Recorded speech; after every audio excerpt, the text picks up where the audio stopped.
Volvemos a esta casa, a nuestro hotel. Esta noche estamos conversando la última parte larga del programa sobre la posible modificación de la Constitución con uno de los defensores más importantes de la Constitución en su momento, hoy procurador del Estado Plurinacional, Héctor Arce.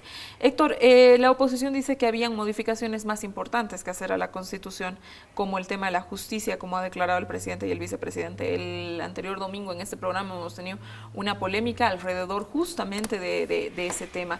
¿Qué opinas vos desde tu perspectiva? ¿Había que adelantar algún referéndum o no? Un tema es más prioritario que el otro. ¿Qué es lo que sucede, Héctor? Bueno, hay que empezar diciendo que la Constitución que ahora tenemos, por voluntad del pueblo boliviano, es una Constitución profundamente democrática. Es una Constitución que ha sido labrada por una Asamblea Constituyente que lleva en sí mismo un gran pacto social, el pacto que se arribó a la cabeza del vicepresidente, el compañero Álvaro García Linera, en octubre del año 2008, cuando el presidente llegó marchando con las organizaciones sociales a la Plaza Murillo. Se consolidó ahí un gran pacto. Es una Constitución que ha sido aprobada por primera vez en nuestra historia por el pueblo boliviano, el 25 de enero del año 2009. Por primera vez en nuestra historia, los bolivianos, después de más de 180 años de vida republicana, 185 años casi, hemos ido a las urnas y hemos votado por la aprobación o rechazo de una Constitución. Y 62% de los bolivianos ha aprobado esta Constitución con su voto. Y el cuarto elemento para considerar una Constitución democrática es el contenido de la Constitución. Nuestra Constitución es tan democrática que ha generado una serie de mecanismos de participación directa del pueblo, muchísimos. Ahora se elige a gobernadores, ahora se elige a asambleístas departamentales, ahora existe potestad de revocatoria, ahora existe referéndum nacional, departamental, municipal, por iniciativa legislativa, presidencial, por iniciativa popular, ahora existe facultad incluso para elegir a las autoridades judiciales por voto, ahora existe facultad de revocatoria, existe un procedimiento para revocarle el mandato a una autoridad electa. Dentro de todo este contenido democrático que tiene nuestra Constitución, las reformas a la misma Constitución pasan también por la voluntad soberana del pueblo. Esta Constitución, en el artículo 411, dice, puede ser reformada totalmente por una Asamblea Constituyente, que tiene un procedimiento también bastante democrático. El pueblo tiene que aprobar la convocatoria de una Asamblea. La Asamblea se sienta, redacta una Constitución, esa Constitución tiene que ser aprobada finalmente por el pueblo. Existen varios procedimientos democráticos. Pero existe también la posibilidad de reforma parcial de la Constitución, que esa puede ser por iniciativa popular o puede ser por una ley especial de la Asamblea Legislativa Plurinacional por 2/3 de votos, que es justamente lo que ha ocurrido. Ante una iniciativa de las organizaciones sociales, la Asamblea Legislativa Plurinacional ha recogido esta iniciativa y ha aprobado por 2/3 de votos una propuesta de modificación del artículo 168 de la Constitución Política del Estado. Y esa propuesta de modificación la va a aprobar el pueblo con su voto, con su decisión, el 21 de febrero de este año, de aquí a un par de semanas exactamente. Por lo tanto, esta Constitución democrática en su esencia, democrática en su contenido, nos abre la posibilidad de reformar en cualquier sentido la Constitución. Mañana se puede hacer una reforma sobre la justicia, se hace el mismo procedimiento. Más adelante necesitamos hacer otra reforma constitucional, se hace el mismo procedimiento. No existe un límite para las reformas parciales de la Constitución. Pero ahora se ha planteado una reforma que es fundamental, que es importantísima para la vida de Bolivia, para el desarrollo del país, para la consolidación definitiva de este extraordinario proceso que ya lleva 10 años en el país y que, por decisión del pueblo boliviano, nunca debemos olvidarnos, no estamos a la fuerza en un referéndum, no estamos obligados a un referéndum, estamos haciendo un referéndum por el carácter democrático de la Constitución. Constitución política que ha costado luto, sangre, lágrimas al pueblo boliviano. Tú te debes acordar, Susi, hace algunos años, cuando se hablaba de Asamblea Constituyente, los partidos políticos de ese entonces, el MIR, el MNR, el ADN, negaban la posibilidad de una Asamblea Constituyente. Era un sacrilegio hablar de Asamblea Constituyente. Yo recuerdo algunos abogados propiciábamos esto, estoy hablando hace 15 años, el año 2000. el año 98, 99, en el 2000 prácticamente, cuando en las trincheras de la Guerra del Agua, en abril del año 2000, surge la idea de una asamblea constituyente para la refundación del Estado. Ay, Era ¿te casi un acuerdas crimen, antes? casi un ¿Te acuerdas sacrilegio. antes hubo que la marcha? ¿Te acuerdas la marcha del Oriente también, que hablaban de asamblea Claro, constituyente? la marcha de los pueblos indígenas el año de 1992 durante... de las tierras bajas. Exactamente, durante el ¿no? gobierno de Jaime Paz Zamora, y ya se empieza a hablar, pero es en la Guerra del Agua donde toma fuerza. Sí. Frente a eso surgió una propuesta de un ex ministro de Gonzalo Sánchez de Lozada, el doctor René Bladman, que dijo referéndum. Y también el poder político lo negó en ese momento. Claro, ahora ya es tan común el referéndum, vamos a referéndum constantemente, que ya nos parece medio cansado ir al referéndum. Nunca el pueblo debe olvidarse lo que ha costado el referéndum, lo que ha costado consolidar esta democracia absolutamente participativa. Y es por eso que esta reforma, que sobre un artículo y sobre un tema fundamental, importantísimo para la vida del Estado, depende en definitiva de lo que el ciudadano opere, de lo que el ciudadano defina, de aquí a 2 domingos, exactamente, el 21 de febrero. ¿Y de qué se trata en el contenido de este referéndum, Susi? Es un referéndum para preguntarle al pueblo si quiere tener un derecho más o no. Es así de claro. El presidente Evo ha llevado adelante un proceso extraordinario de constitución de un Estado diferente. Hemos tenido una gran estabilidad política, una gran estabilidad económica, una gran estabilidad social y por sobre todas las cosas hemos recuperado una gran dignidad como nación, como Estado boliviano. Somos un Estado digno, somos una nación que cree en sí misma, somos una nación con otra visión definitivamente después de estos 10 años extraordinarios.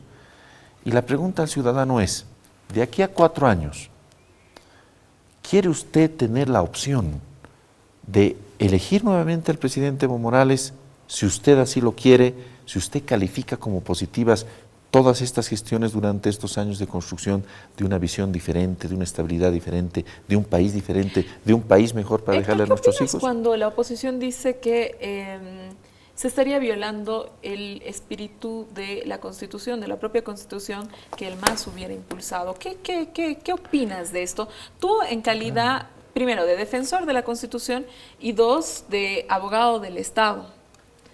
Tú eres el abogado ahorita del Estado realmente, ¿no? O sea, la figura del procurador es esa, ¿no? Entonces, ¿qué opinas desde el punto de vista jurídico? La respuesta es lo que hemos mencionado hace un momento. Cualquier reforma ahora, por pequeña que sea, es consultada al pueblo. Y lo que se consulta al pueblo nunca es inconstitucional, nunca es ilegal, nunca está al margen de los cánones de la democracia. Es la forma más directa, más participativa. Y por lo tanto, ese argumento, entre muchos argumentos falaces que he utilizado los sectores retrógradas, conservadores, esa oposición absolutamente impropositiva, esa oposición absolutamente decadente que tenemos en el país, cae por su propio peso. Volviendo a lo que te decía, es una consulta al pueblo para preguntarle al propio pueblo, al mismo pueblo, ¿quiere usted tener la opción, el derecho, de aquí a 4 años, si usted quiere, solo si usted quiere, de volver a elegir al presidente Evo Morales, si usted califica como correcta su gestión o no? En realidad es abrirse una puerta para una posibilidad futura. Yo no puedo entender en este contexto cómo puede haber una campaña por el no, y además alimentada por sectores conservadores políticos. ¿Qué acaso esos sectores tienen miedo que llegue el año 2019 y tienen miedo enfrentarse al presidente Evo? ¿Tienen miedo volver al pueblo nuevamente para concursar ante el pueblo con el presidente Evo Morales? ¿Qué es lo que ocurre aquí? Y a veces hay muchas mentiras y falsedades que se diseminan. Aquí de lo que se trata no es un plebiscito, no es una nueva elección del presidente Evo Morales, no lo estamos eligiendo ni a él ni al vicepresidente Álvaro García en este momento. Estamos abriendo una puerta, estamos dando una opción a la nacionalidad boliviana, al pueblo boliviano. Le estamos diciendo, ¿quieres tú tener el derecho de aquí a 4 años de poder elegir nuevamente al presidente Evo y al vicepresidente Álvaro García si tú consideras que ellos son un buen gobierno? Si quieres los eliges y si quieres no los eliges. Es una opción más, es una posibilidad más, es una alternativa más. En otras palabras, es un derecho más, como abogado del Estado, como tú me dices. Es un derecho más que el ciudadano va a tener el año 2019. Y el ejercicio de ese derecho, el tener o no tener ese derecho, ¿quién lo va a definir? El propio ciudadano. El propio pueblo finalmente el 21 de Héctor, febrero. Es el pie a una apertura de varios referéndums. El presidente ha anunciado que en abril hay la cumbre de la justicia. Me imagino que estarás bastante vinculado con el tema, naturalmente. ¿Crees? ¿Qué es lo que esperan de esa cumbre? ¿De esa cumbre se espera que salga un referéndum también? Esta apertura, digamos, por decir, de la Constitución, no sabemos qué va a resultar. Por ahí la gente vota que no, o por ahí la gente vota que sí, y se hace la modificación al artículo, etcétera. Pero es la apertura a una serie de referéndums de modificaciones que tuvieran que hacerse. Yo en el tema de justicia no tengo mayor participación. Es una aclaración importante, lo está llevando el Ministerio de Justicia. El área de defensa legal es muy diferente a la Administración de Justicia, pero te puedo dar sí como opinión independiente que de acuerdo al resultado de esa cumbre de justicia que la está trabajando íntegramente y bajo su responsabilidad el Ministerio de Justicia, es posible que se necesite una nueva reforma constitucional, como es posible que no sea necesaria una reforma constitucional. Y eso obviamente tendrá que verse y dilucidarse en esa cumbre de justicia. Lo único que yo te digo es que la Constitución no cierra, no te dice en un periodo debe haber una sola reforma constitucional. Es tan democrática nuestra Constitución que puede ser reformada una vez, puede ser reformada 2, 3 veces, las veces que sea necesario, porque ese es justamente el quid y la esencia absolutamente democrática de nuestra Constitución. Hoy se ha planteado una reforma constitucional, mañana se puede plantear otra reforma o otras reformas constitucionales. Es totalmente un derecho que se articula y que se activa bajo los procedimientos que establece la propia Constitución democrática. Si me permites una valoración que creo que es importante a la luz de la historia, ¿no? Adelante. Yo creo que, y esto sin ánimo de entrar en una campaña, sino simplemente en el ánimo de reflexionar en este programa que es tan visto y tan reconocido, ¿no?, en los medios de comunicación. Mira, presidente Evo, en el mes de noviembre del año pasado, ha superado en el récord histórico de permanencia en el gobierno que tenía el mariscal Andrés de Santa Cruz y Calahumana. Andrés de Santa Cruz gobernó desde que es convocado ante la grave inestabilidad política que se vivía en el país después del derrocamiento, la herida y la expulsión del mariscal Antonio José de Sucre. Después de un periodo de profunda inestabilidad, el año 1829 es convocado Andrés de Santa Cruz para que gobierne el Estado. Y Andrés de Santa Cruz gobierna por casi 10 años, 9 años y 10 meses más o menos, entre 1829 y 1839. Andrés de Santa Cruz no hubiera sido derrocado si no hubiera sido derrotado en la batalla de Yungay. La derrota en Yungay le significó la salida del gobierno de Andrés de Santa Cruz. Pero yo me pregunto, ¿qué hubiera pasado si Andrés de Santa Cruz no hubiera sido derrotado en Yungay? La constitución vigente en ese entonces, que aprobó el mismo Andrés de Santa Cruz en el año 1831, permitía la reelección indefinida. Posiblemente Andrés de Santa Cruz hubiera sido reelecto por un periodo más, 15 años, por 2 periodos más, 20 años, o cerca de 20 años, 18, 20 años. ¿Qué hubiera pasado si la historia del país hubiera sido diferente en ese momento? Si hubiéramos respetado una estabilidad y un proceso de construcción, que hay mucho que reconocerle a Andrés de Santa Cruz en la construcción y la constitución del Estado republicano. Una visión oligárquica, pero una construcción importante. En ese momento, después de la estabilidad de Andrés de Santa Cruz, nosotros éramos uno de los primeros países de Latinoamérica. Chile nos temía en ese entonces. Éramos un país tan importante, más importante que la Argentina, que Brasil, que otros países que junto con nosotros estaban naciendo. Si hubiéramos tenido estabilidad y si hubiera seguido la lógica de construcción del Estado que propició Andrés de Santa Cruz y Calahumana, hoy Bolivia sería uno de los primeros países de Latinoamérica.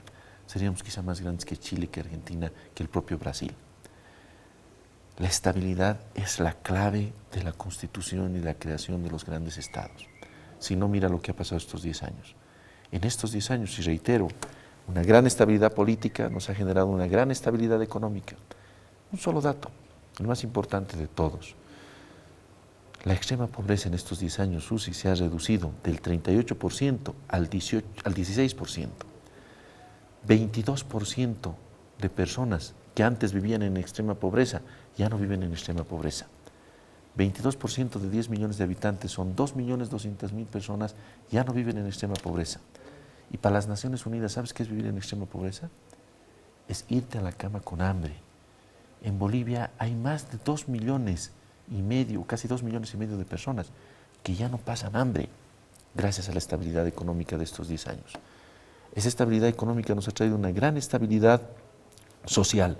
Hoy Bolivia puede planificar, hoy Bolivia crece, se desarrolla, podemos vivir tranquilamente, vivimos en un país armónico. Héctor, hoy digamos que una suerte que festejamos 7 años de la entrada en plena vigencia de la Constitución, hoy es 7 de febrero. Tú en algún momento propusiste que este debería ser este día o el 25 de enero, el día de que fue la votación, un feriado nacional. ¿Sigues con esa idea? Sí, había un proyecto de ley que yo lo propuse cuando estaba en la presidencia de la Cámara de Diputados, que ojalá lo aprueben. Toda esta estabilidad que te decía, política, económica, social, está consagrada en este texto constitucional que se ha aprobado durante la presidencia del presidente Evo Morales, de nuestro presidente Evo Morales. Y esta constitución es tan importante, ha cortado a cuchillo la historia constitucional de Bolivia. Voy a usar una frase de Carlos Mesa que estábamos hablando hace un ratito. Él en su libro de historia dice, se ha cortado a cuchillo la historia constitucional de Bolivia. Esta constitución simboliza eso, simboliza la estabilidad, simboliza el crecimiento, simboliza el desarrollo y simboliza además la unidad. Ve cómo estábamos hace 10 años con la media luna y los enfrentamientos entre el oriente y el occidente. Ahora ve lo que pasa. No hay bolivianos más felices que los cruceños de ser bolivianos. Todo este proceso de estabilidad, de crecimiento, en criterio de la racionalidad, si es que el pueblo boliviano lo decide, debe continuar. No debemos repetir la historia de Andrés de Santa Cruz. Debemos construir una historia nueva de crecimiento, de desarrollo y de superación. Eso depende del referéndum, y qué bueno decirlo hoy día que se celebran el aniversario de la Constitución. Ojalá el 7 de febrero, ojalá en el futuro sea el Día de la Constitución, qué bueno decirlo ahora. Esa continuidad, ese crecimiento, ese desarrollo y ese despliegue del Estado boliviano, que como nunca antes ha llegado hace 10 años, el que continúe o no, ese despliegue depende de la voluntad del ciudadano y del pueblo boliviano. Me tengo que ir a un corte, quédese con nosotros, estamos hablando con el Procurador del Estado, ya estamos casi para finalizar el programa, el último bloque.